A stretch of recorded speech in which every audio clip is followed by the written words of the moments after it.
that we're live. 'Cause I know some people have probably been waiting around for us. So I'm gonna share it to you real quick. Um, CHAR Charisse.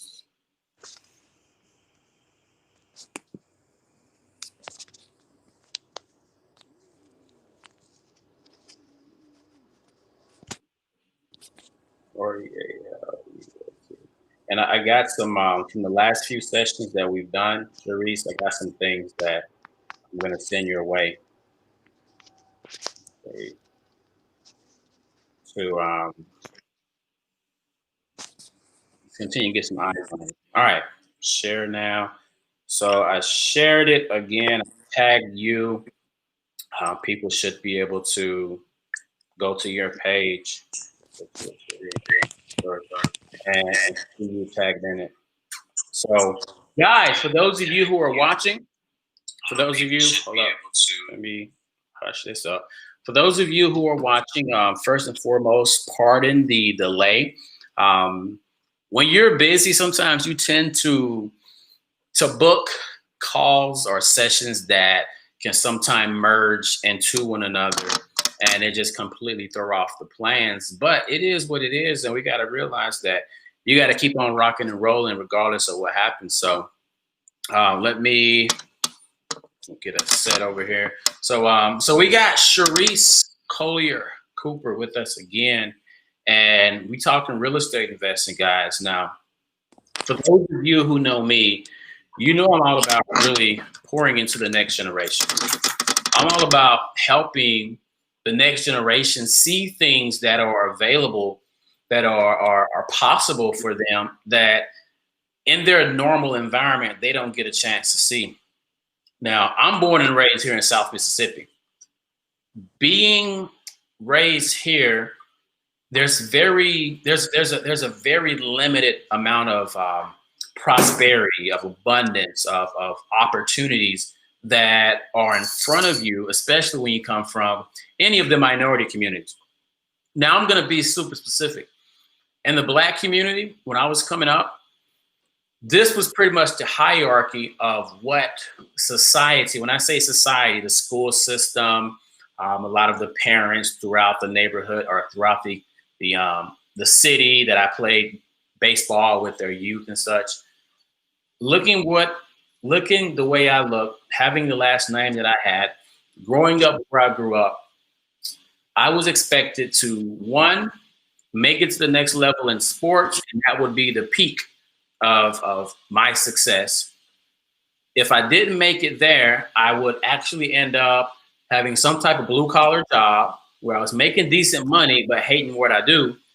And if I didn't do that, I was going to end up either in and out of some type of department store or restaurant, or just the bottom of the barrel, so to say, standing on the street corner selling drugs. Like, there was not much that I was exposed to see what was different out there that I could do.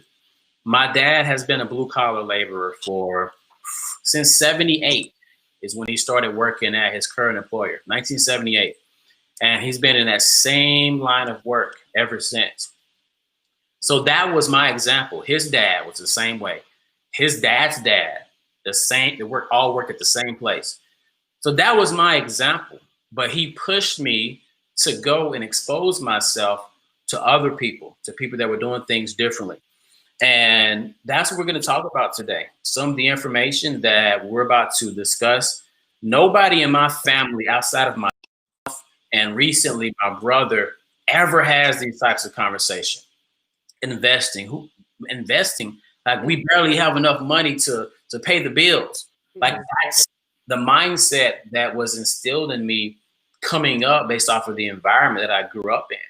But when you can start learning these things at an earlier age, you can pass that down and kind of break that trajectory in your family lineage to where they can start off coming out of high school already having things in place to start investing.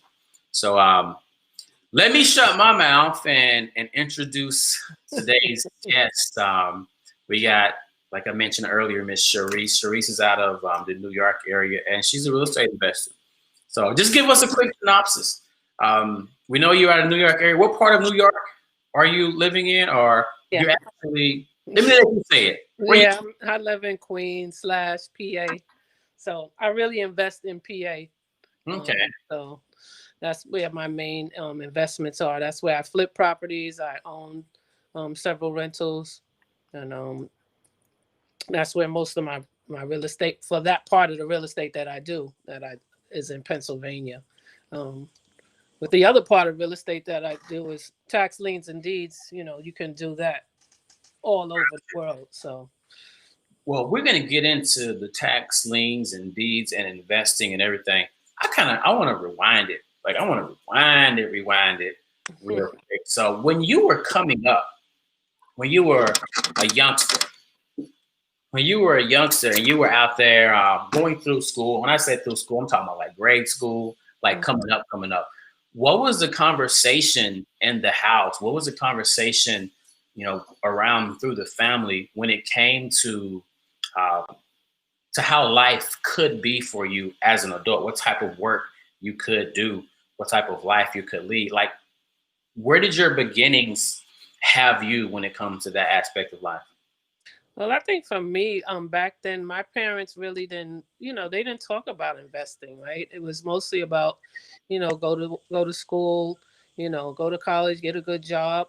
There was no conversations around investing. Although we had, family members that had owned some property, it was like my grandmother's sister or something.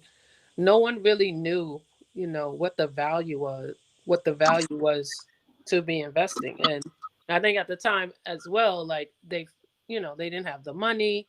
Um, I don't think they were really exposed to that, right? They didn't talk to people about investing. It just wasn't a thing. Yeah, and a lot of times, man, I'm just gonna keep it real. A lot of you guys know that my background is social work, and we don't tiptoe around very many subjects at all. We as a people in the Black community haven't truly been free, but for what, like 60, 70 years now, to be able to do many of the things that the majority population has had access to for hundreds of years.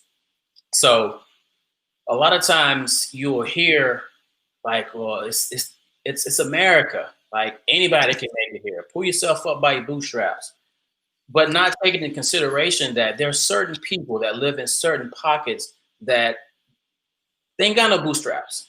Like they know the bare minimum because they were never exposed to what those who achieve the American dream are exposed to. And sometimes we can feel some sort of way about people who we see them making excuses as to why they can't make it in life. But until we actually take the time to not judge and actually just educate them, we shouldn't be pointing fingers and calling names. Because I look at my parents. As I mentioned, my dad was a blue collar laborer. He knew nothing about this whole generational wealth of building stuff. It was only after I went to college and he started to see me speaking differently. He started to see me hanging out with different types of people. He started to see me traveling to all these other states that he believed that like I could really make something more of my life than what the family has been known for so long. Mhm.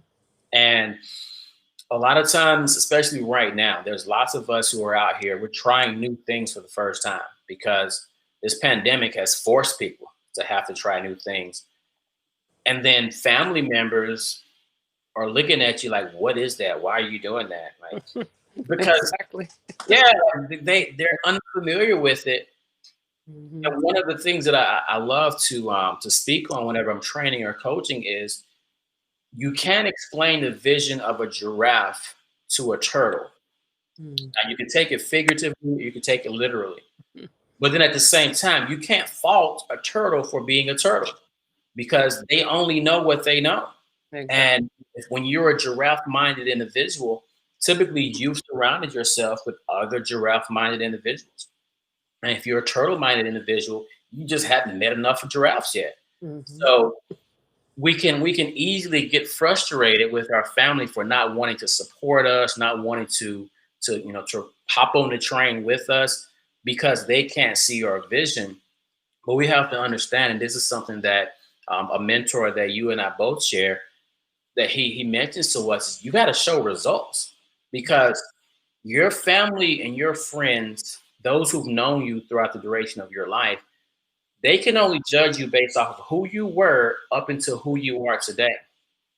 And it was said that if you judge a man or a human based off of who he was, you judge him prematurely. But if you judge him based off of who he can become, that's when you empower him to become who it is that he has the potential of becoming. But typically, only those that you surround yourself with, once your mind gets into that area of growth, gets into that giraffe minded mentality, not until then will you attract people that can see your vision with you. And they're going to be willing to empower you and say, man, I know you can do that.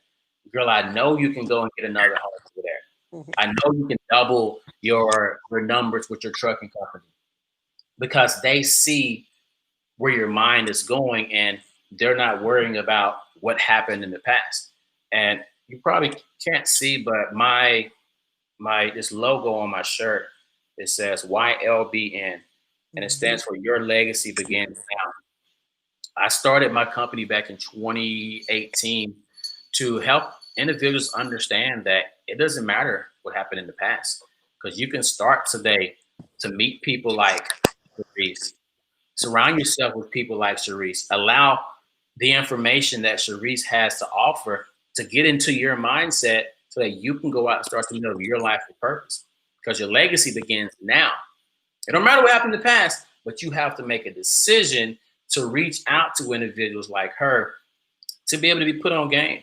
So, just with that being said, what coming out of high school, what were your intentions when it comes to your professional life? Did you see yourself? Could you ever have seen yourself being a real estate investor whenever you come out of high school? No, I mean, at that time, I was just really into computers, and I wanted to learn how to. I really want to be a computer programmer at one point. Then I was like, maybe I should be a lawyer. Like, I had so many different ideas, but it wasn't anything related to real estate investing. I didn't know enough about it.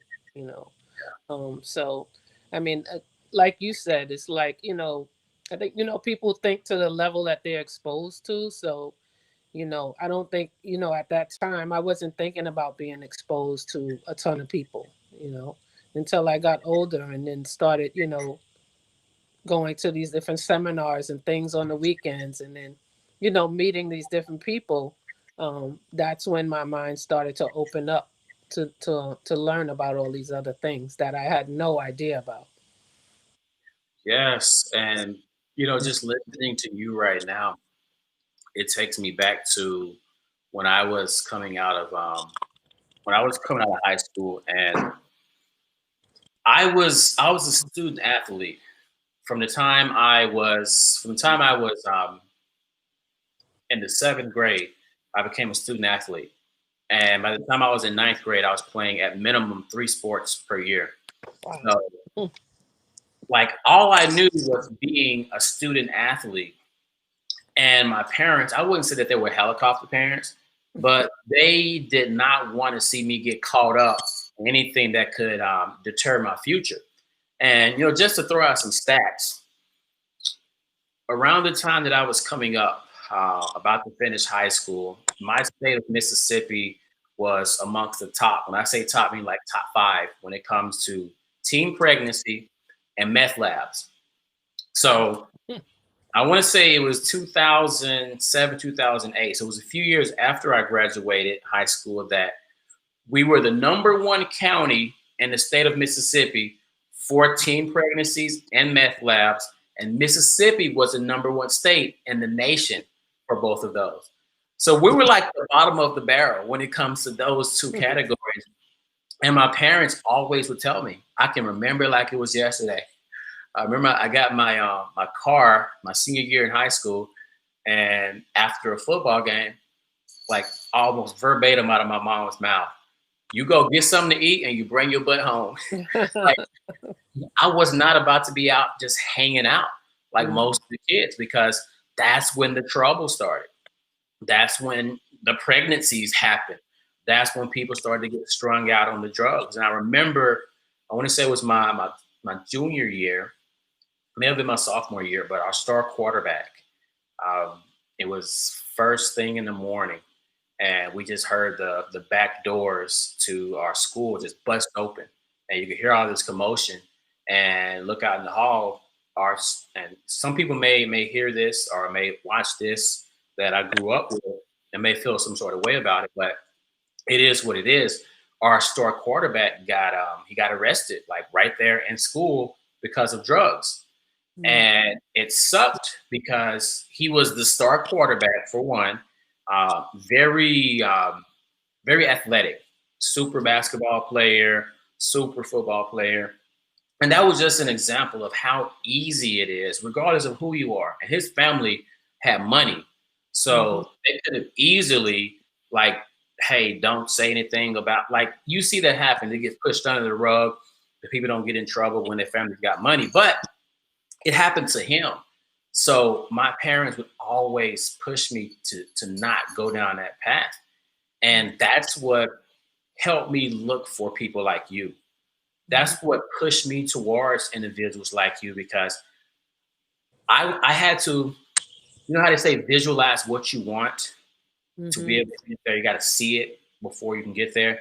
Well, I had to start out saying, okay, this is what I don't want. What is the opposite of what I don't want? And then figure that out. And once I figured it out, then go after that. And it was only after I started to, it was only after I went through my first stint of college, then got kicked out, and then went back, that I really started to identify people like yourself that I could attract myself to and start to really learn what my future can be. So, just in saying all of that, it's, we have to take the initiative to push ourselves out there sometimes to learn the things that can make our life what our life can be. And it seems like you stumbled upon some things that has put you in a pretty good position. Now, Yeah, well, one thing I like to say too is that sometimes your pain pushes you towards your purpose. So I feel like, yes. So I was one of those people that was a teen that was pregnant, right? So yes, I had my daughter at a young age, but I think out of that, those things that I went through as a teen, you know, she was probably, one of the main reasons why it pushed me to go farther, right? To push me to do better and to push me to do more. So, although people can fall into some things like that, they could also, there's still a choice to make. Which path are you going to take? And so the path that I chose to take was a different path, probably that maybe a lot of teens might not have taken, right? So exactly. I still finished school, I still went to college, but I still, I just wanted more because I wanted more for her. You know what I mean? So whatever it took for me to figure that out, that was kind of like a mission for me. And so Yeah. And I'm glad that you mentioned that. Whenever I first started to take a hard right and take control of my life, I started listening to this one gentleman by the name of Jim Rohn. He's a well-known personal development trainer. And there was this phrase that he said that stuck with me. And I want people to write this down if you're listening. If you're not really big into personal development, or maybe you just haven't heard the phrase, he said, the same winds blow on us all. The same winds blow on us all. But your point of arrival is determined by the set of your sail. So think about that. Bad things happen to all of us. But where you end up in life is how you respond to that bad thing. And a lot of times we see it as a bad thing, but it's really a blessing, because it's what kicked us into gear to realize what we could be, who we could be. It gave us an additional reason to be like, you know what? It's not just about me anymore. I got another responsibility. And that takes me back. I mentioned earlier, my first stint in college. I'm a college flunky. I got kicked out of college after my sophomore year because I wasn't focused on my academics, and I just let my grades slip, and I got kicked out of college. And now people who've only known me for the last 5 years or so, they know that now I hold 3 different degrees, 2 years deep into a PhD. I started my own company, partnered in many other companies, and they see me as this super success, but they don't realize I got kicked out of college. And at the same time, I had a baby on the way. So college flunky with a child on the way. That's this guy right here. Kicked out of college with a child on the way. But while I was out, I realized that it ain't about me no more. Like, there's an example that I have to set for that young man. And I'm just so thankful that I had the parenting that I did that instilled into me how to be a parent. Because one thing that makes me so proud, my son turned 13 a month ago. And for his 13th birthday, he wanted to learn how to invest. He didn't ask for me to buy him anything. He wanted to learn how to invest. Wow. So I gave him some money, and he's been investing ever since. He was telling me, Daddy, I made 32 cents. 13. I made 32 cents. And I'm like, keep it, hold on to it. Once you get to $1, because he's using Cash App. Okay. You know, you can use $1 increments to buy fractional shares. Yes, fractional shares. You get $1. Wait till you get $1. You reinvest that $1. I give you some more money. So, I just aim to be that example of not what he can be, but the bare minimum. Like, I'm just the standard. Like, you're going to surpass me by far.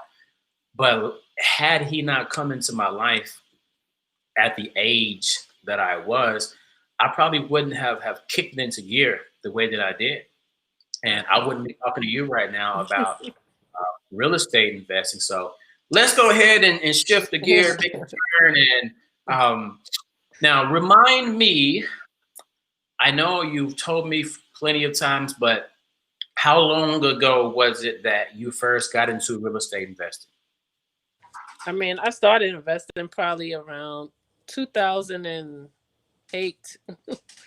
I guess that's when the market has crashed around that time anyway. But that was when I actually bought my first investment property. So, all right. So we're gonna pause. We're gonna pause real quick. Now, for those of you who are old enough to know, that was 12 years ago. For those of you who are old enough to know, and you mentioned housing crash. That was at the time known as the worst economic recession since the Great Depression. Mm-hmm. And she out here becoming a real estate investor during that time. So listen, guys, some of the worst times in history is when most millionaires are created. Most extremely financially successful individuals are created. But it's because they were in the right network. They knew the right people. They made the right moves, and they took advantage of the times that they're in. Now, we'll speak on this a little bit later, but right now is a prime time to be getting into lots of various different spaces. But you got to know what space to get into to really be able to capitalize on what's going on right now. So 2008, you got into investing. How did that start out for you? Well, basically, I learned how to, start investing because I started going to those seminars on the weekend, those 3-day weekend seminars that Robert Kiyosaki was having. There were several of them that were going on. They were Friday to Sunday, 9 to 5. So I would have to, take a time off day and use that day and go to those seminars. That's where I learned. That's where I really started to learn more about real estate investing. So they were teaching about flipping, wholesaling, purchasing property, tax liens, just all types of stuff. There were so many different classes, and it was just it was a lot of information. But throughout the day during those times of the class too, you were getting a lot of gems about real estate investing too. And then they encouraged us to like network with individuals like at our lunch break. You know, sometimes we would take breaks and break out into some groups and just kind of talk to people. So it was a good experience. So when you got into that space, you were working a full-time job, right? Yeah. Absolutely. Because that's something that, and it's funny right now because like so many people can be put on Front Street. Like so many people throughout normal times are like, well, I would start this if I had time off from work, or I would start that, but I'm always at work, or I would get into that space, but I'm working. So many people had so much time, and still some are having time off right now from work to where you can get into some of these spaces. So that excuse doesn't exist for so many right now. But even while working, I'm guessing full-time job, you were Absolutely. able to you were able to go to these seminars like in your extra time. hmm And like you said, sometimes you would take time off to go Yeah, to well, these. my Like vacation what time, what basically. what pushed you to do that? Because like most people, if I'm making ends meet and I got a good job, I'm holding it down, and I ain't trying to do nothing extra. Like, what made you try to get extra? Like, to think that you could do extra? Well, I wanted to find out the information. So, it was a sacrifice too. So some of those weekend classes it started out as a 3 day and then the next day it was a 5 day or whatever. So for me it was like I was giving up my vacation time. You know what I mean? Because it's not like you're gonna be calling in sick for these things. I just gave up my vacation time. So my vacation time, I wasn't on vacation. I was at a class trying to learn how to get to the next level, because of the information I have received in those initial classes that made me want to, learn more.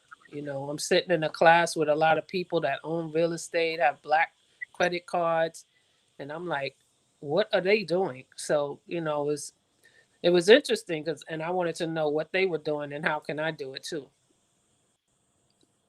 So I was looking for a pen to take notes because I have a link on my website. One of my menu items is self education, hmm and a lot of people look at me having multiple degrees and still pursuing a fourth degree, and they automatically assume that I push nothing but traditional education down people's throat. But listening to you speak about these seminars and like you wanting extra, it made me think like self education is just so much more powerful. For one, you get to choose what it is you want to learn. hmm You get to choose for how long you want to learn it. You get to choose from who you want to learn it. So, so many people, in the words of Les Brown, they die at 25 but aren't buried until they're 65, 75, 85 because they stop learning.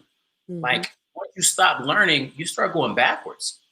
You're gonna pick up this and that on the job, but when you stop intentionally learning, your brain is gonna slow down, hmm and you have to continue to put yourself in situations to continue to just to compound your knowledge if you're looking to continue to take your life to that next level. And you did it. You decided to do it. Now, I think back to my first couple of months in Miami. I moved to Miami after I finished my bachelor's degrees back in 2012. And for the first 2 months, I was there without my wife and son. And I was part of a network marketing company at the time. And I fell in love with the training. I fell in love with the personal development.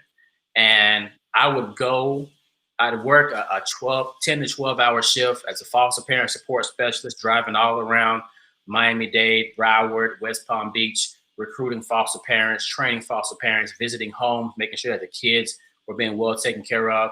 And then I would go into the restroom after I finished my work day change, hop on my motorcycle. I was driving a motorcycle at the time. Hop on my motorcycle, Wow. drive 40, 50 miles across the state to go to a training, a seminar, because I wanted more. Right. And I knew that there was more out there. And the fact that my wife and son was not there with me, I didn't have an excuse to hurry back home. And I wanted to take full advantage of the time that I had. Now, the time that I had right now, there's people posting stuff day 100 of quarantine, day this of lockdown, and you complaining about take advantage of the time that you have. There is so much out there that you can be learning. And one thing that I absolutely hate to see on social media is for someone to type something like, "What's on Netflix? I'm bored," or just yada yada yada. How can you, Right. unless you have reached the peak of what you desire to be in life, you have no excuse to be bored. There's always something you can be learning. So it just gets under my skin when someone says that they're bored. So you got to take advantage of the time. So you got into real estate. Tell us about some of the first successes, the first failures, the things that the mistakes that you learned, the things that you wish, or had you known then you would have done better. Tell us about some of those ups and downs of your real estate tradition. I mean, I think probably one of the first lessons I learned with purchasing the first property, even though it's, the deal was a good deal, you know, one of the things before you get into real estate is that you need to establish a team, right? So you need to have like a contractor, which is really, I mean, they're like the main person that you really need on your team, because when you purchase something, and especially if it's like a foreclosure, when things break down, you want to have somebody reliable that's going to go over there and fix things, and they're going to fix it properly.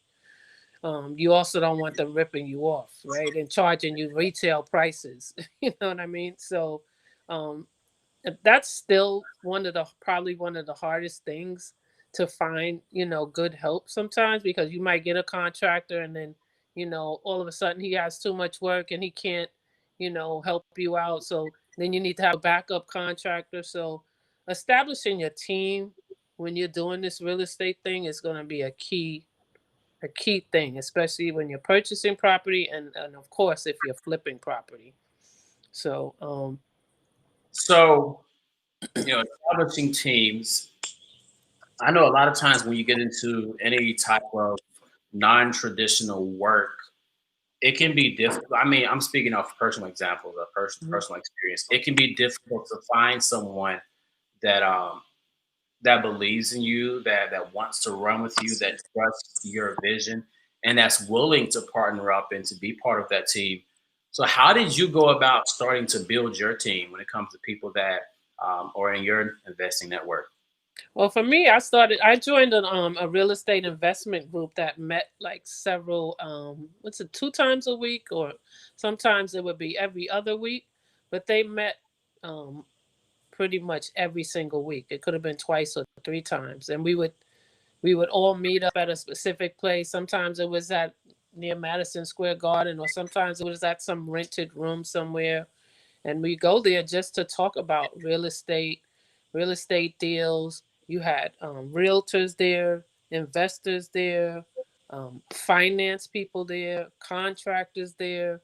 So that was an opportunity for you to network and meet people and talk to the people. You had wholesalers there that were selling property. So that was my opportunity to meet, all these different people and kind of talk about, okay, you know, well, who's the team you use? And since you guys are selling property over here, do you have a, dedicated team to fix the properties and things like that? So that's basically how I was able to, establish a team for where I was buying. Got it.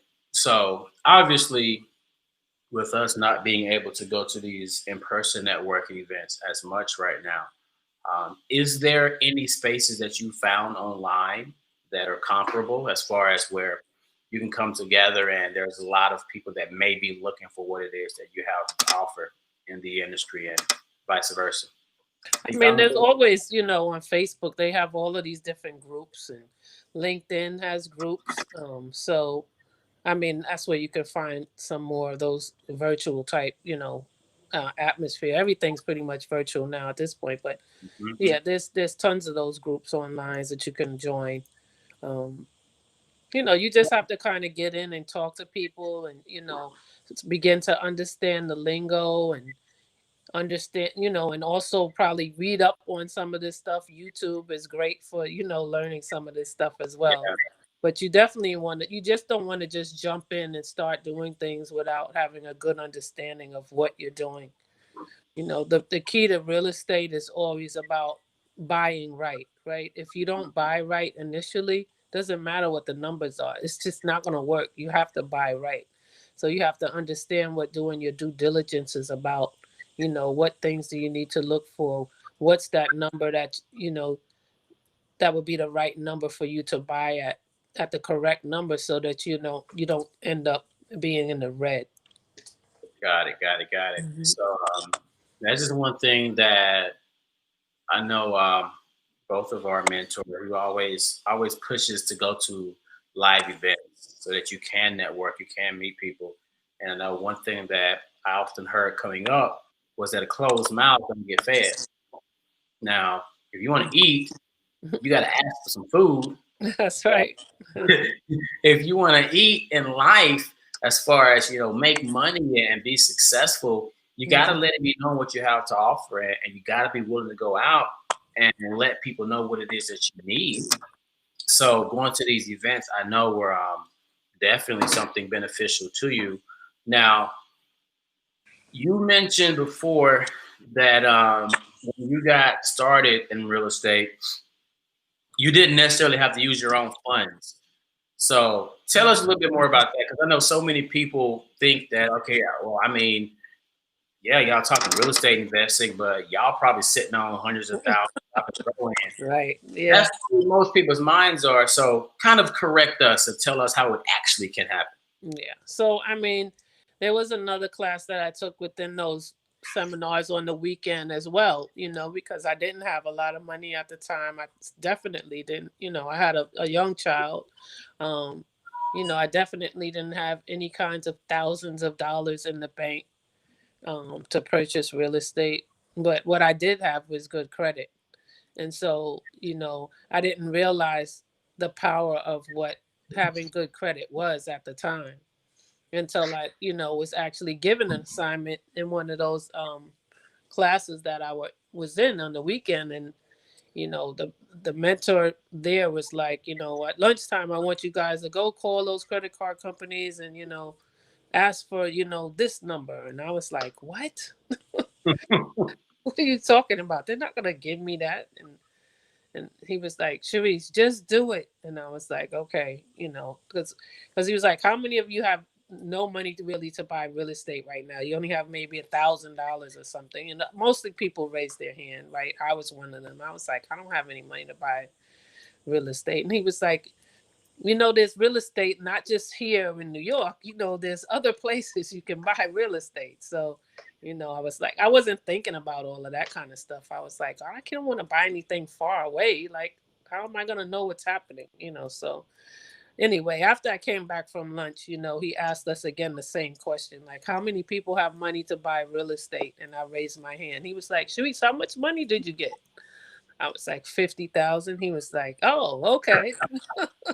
So you do have money to buy real estate. So yeah, so I was like kind of shocked, but yeah, he was right. So I want to make a call to action right now, because just listening to what you just shared, there's two different things people need to be doing right now. Either you're in a position to where you can go make some phone calls, you can get a line of credit, and you can start investing into real estate. mm-hmm. Like go do it. Right. Or your credit isn't in the right place, and you need to start right now working on your credit so that you can make that type of phone call and start investing in real estate, regardless of how much money you got on the side right now. Is that sounds about right? Yep. Absolutely. So go get some property. Reach out to Charisse. Ask her about the process. She actually, what all do you do when it comes to helping people get into the investing space? Oh, for right now, I'm teaching people how to purchase tax liens, since it's like a small amount of money that you need to really to jump into the tax lien space.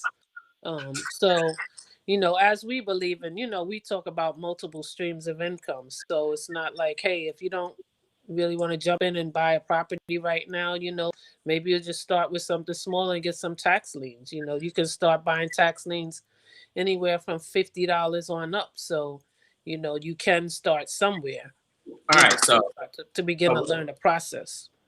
you can start buying tax liens for $50 on up. Now, if you were me a year ago and I heard that, I'm like, what are you talking? What's a tax lien for one?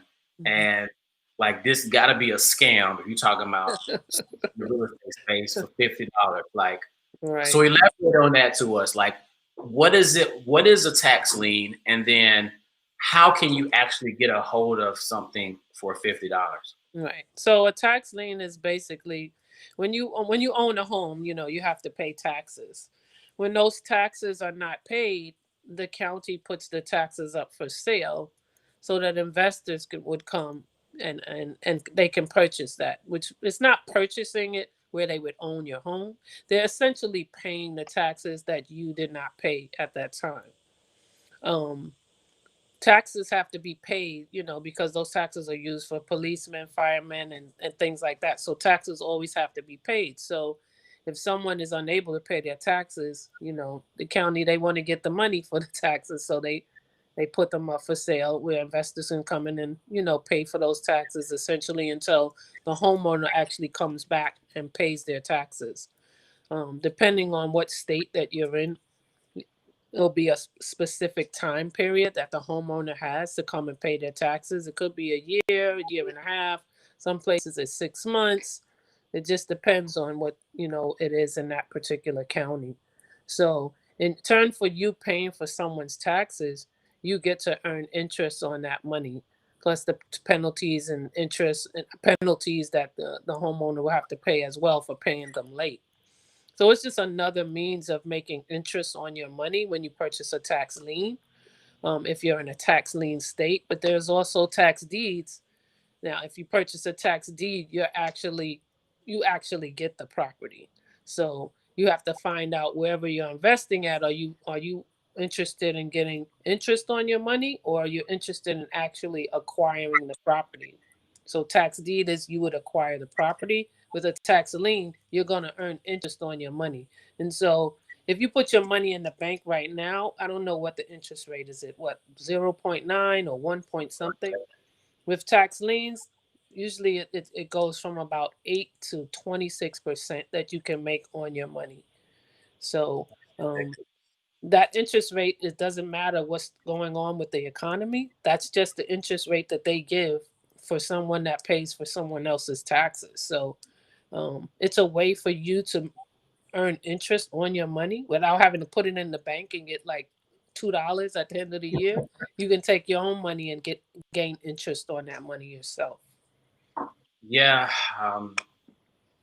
When I first heard about that, I was like, okay, so this is kind of like just like investing for the sake of getting more money back and the potential of getting a home. And when you mentioned the percentages, I'm like, that's just outrageous. The percentages, that's huge. And I remember it was 2018, the first time I ever had $1,000 in a savings account. And it sat there for like, I don't know how many months. And then I saw like a cent added to it. Right. Seriously? Like, seriously? That's all I hear, 1 cent. I literally remember 1,000.01. Like, and that's the thing. When it comes to our community, specifically the Black community, typically we don't get to learn that third relationship with money. We learn the first one, even if it's selling drugs or doing something illegal bottom of the barrel. We learn how to at least make money, but the second one, keeping it, saving, we don't learn how to save it. Yeah. But then those of us who do learn how to save it, we think that's the best thing in the world. I was able to save X amount of money. But until we actually learn that third relationship of how to grow it, Right. we're not doing anything. Yeah. And it's so common. And my mom to this day, and the thing is, I just go right back to the previous argument from earlier. You don't know what you don't know until you know. And once you get to a certain stage in your life, you're not going to care to know. You just want to continue doing it the way that is comfortable, is familiar with you. I don't think my mom has ever had, until recently, has ever had a savings account. And when she got her savings account, like that was heavenly because it was nothing but a checking account and cash. Like no credit cards. To my knowledge, I don't think either of my parents ever had credit cards, and they would take out a loan here or there to help purchase a vehicle, but no credit cards. So I knew nothing about credit cards. All I knew was you make money and you pay all your bills. Whatever you got left over, you save it. You pull a little bit out if you want to go take a vacation, but you save your money. And it's only after I got into my late 20s, early 30s that I understood, you know what? You can actually put your money somewhere and it can grow. Like going through college, I never really was taught investing. Right. And my first year, I was an accounting major. And maybe I was just too busy playing basketball, but like I never grasped the concept of growing my money until I got around entrepreneurs and I started learning about investing.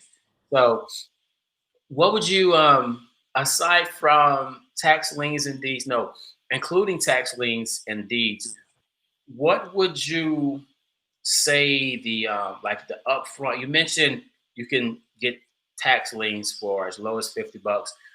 When it comes to deeds, what is the price range or what is the amount you want to have in cash typically to get started and buying a deed? And what does that process usually look like? I mean, the deeds are going to cost a little bit more because you're actually getting the property. So, the tax deeds will probably be a bit more money. But there's so many of them, and it's all 50, it's in the 50 states we have. Most of them do, except for New York. Here we can't do it like in the 5 boroughs, but you can buy tax liens in Nassau County and things like that. But it depends where the property is at. They could be as low as a couple of $100s.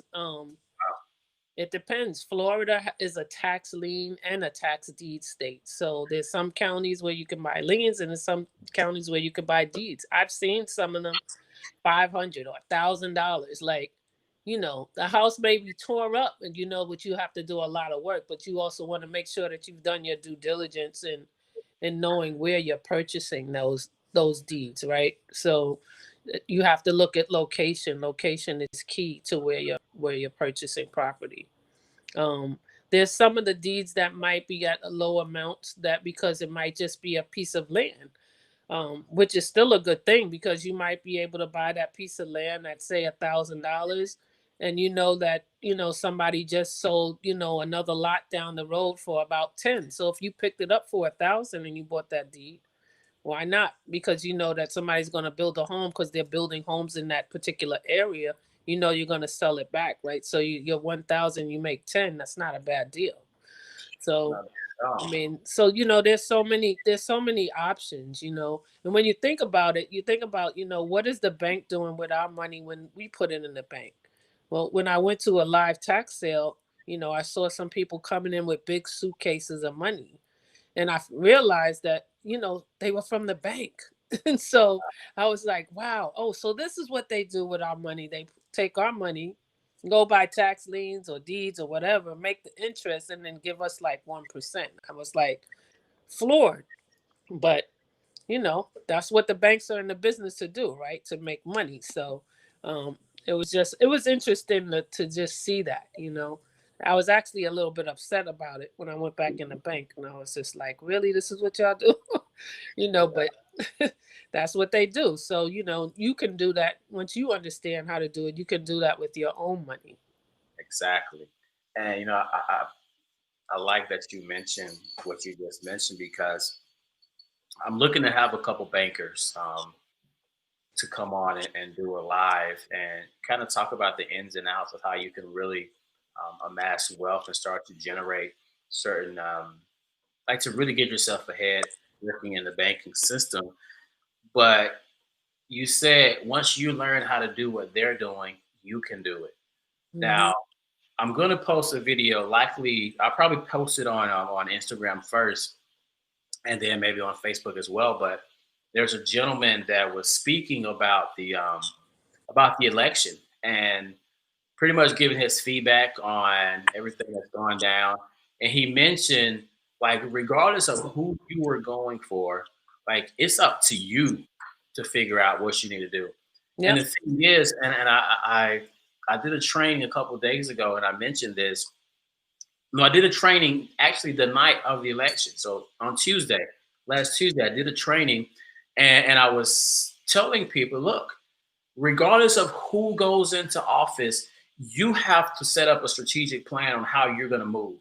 Because if Trump continues, when it comes to taxes, like you can really put yourself in a good place if you just start a business and learn about tax write-offs. Get Hmm. you some products, some whatever. You start pushing those. You got a computer over here. You got electricity. You got gas. You got to go drive to a meeting. Tax write-offs galore. And you get mad. We hear people and even the media that are like, this company made $1 trillion this year and still got a refund. They didn't pay anything back. You can do that too. Yes. You And just have to figure out those loopholes. I'm glad you said that, Brian, because somebody was talking about that last week, and I was laughing because I was like, you know, I felt the same way. Like, wow, how do these people like not pay taxes until, you know, I purchased when I was going to flip one of my properties, I flipped the property, right? And then before 12 months was up, I had sold another property.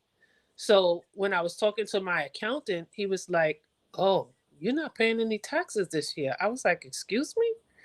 And he was like, "Charisse, when you flip a property, right, and then you go get another one, or you sell your other property, you know, you negate the capital gains. So now you have this big chunk of money that you can add on to your taxes, right? Which will eliminate the taxes that you have to pay." So, you know, when people say, "Oh, people are not paying taxes," it's not true. It's just that these people know what to do and how to do it so that they don't have to pay taxes, but it's not illegal. You Yeah. know, it's understanding how it works. And in investing, these people know what they need to invest in, what they need to do in order to negate the amount of taxes they have to pay. And That's I did it, and I went through it that year, and I was so nervous about it. And my he was like, "Relax, it's fine." But I've never experienced that, right? And I was like, "Oh wow, so this is what I need to do." yes, and it was only after I started my own company that I started to get a taste of tax write-off, Mhm. and it was beautiful. Like I would get back thousands and thousands more Yes, because I had losses that I could write off. exactly. And I was listening to, I mean, we hear it all the time about Donald Trump. Didn't pay taxes for this, for that. And most of us won't take, and I'm not advocating in favor of Trump or anything politically, but you hear about losses. Like this company had this much loss, this company had that much loss. You do realize as soon as you make a whop, if you turn around and you invest that in something for your company, you buy a property, like that's a loss. But you're positioning yourself to continue to accrue wealth, just like you mentioned. You had a certain sum of money and then you purchased a property, so now you don't have to pay. I was listening to Robert Mhm. Kiyosaki the other day, and he was Yep. saying he learned that from his rich that as soon as you make some money, like get rid of it, like get rid of it, but get rid of it in a way that it's going to eventually bring you more money. Exactly. So yeah, I learned that, and I was like, oh, and I completely understood like what people were doing. And I was doing it on a low end scale. So I can imagine if you're doing it on a high end scale. For sure. Exactly. Hmm. And that's it. So, couple takeaways that I've got today is you need to be investing in real estate, be it tax liens, tax deeds, or just straight out because you got good credit, or you need to be getting your credit right so that you can get into the tax or into the real estate space, or you need Hmm. to have a certain number of streams of income to where you got some cash sitting around to where you can get these liens where you ain't even got to worry about having good credit. Right. So there's so many different ways to get into the real estate space, get into the investment space, and I'm eager to continue to learn more from you. But before I let you go, where can people go to find out how to get more information from you? And I'm going to drop it in the chat. Yeah. So my website is www.taxliens.me. So on that page, there's like a free giveaway with some information about tax liens, and then if they want to schedule a quick consultation with me, you can do that as well. All right. So what all you do consultations, you got some free giveaways. What all else do you provide when it comes to tax liens and helping people learn?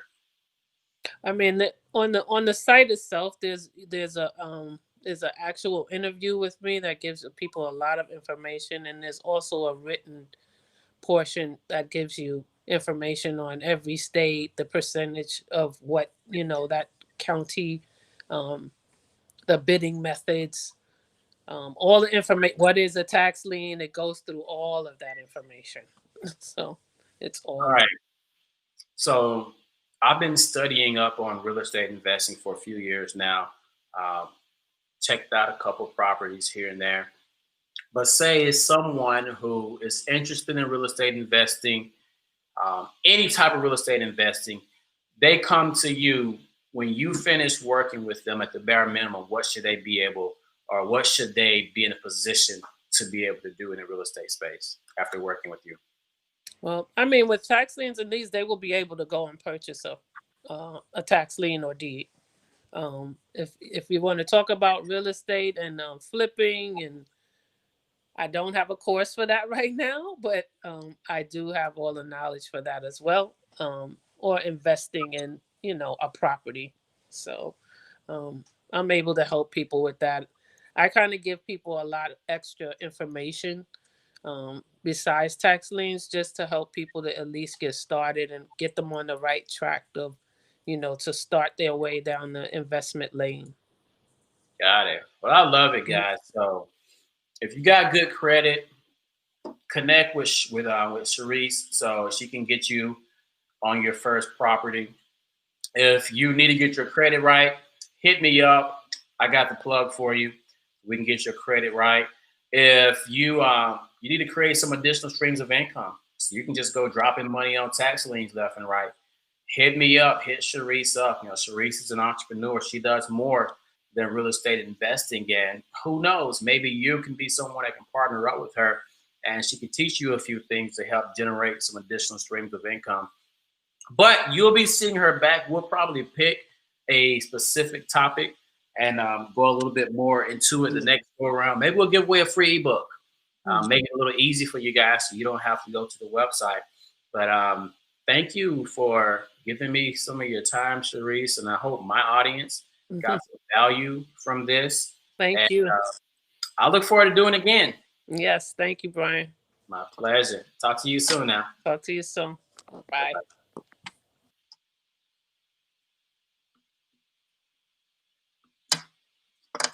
All right, guys. So that was Charisse Collier Cooper, real estate investor, more than a decade worth of experience, knows how to help you get into the investment space for $50.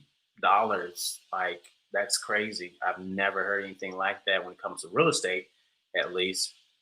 But she mentions the importance of doing your due diligence, and it's easy to go.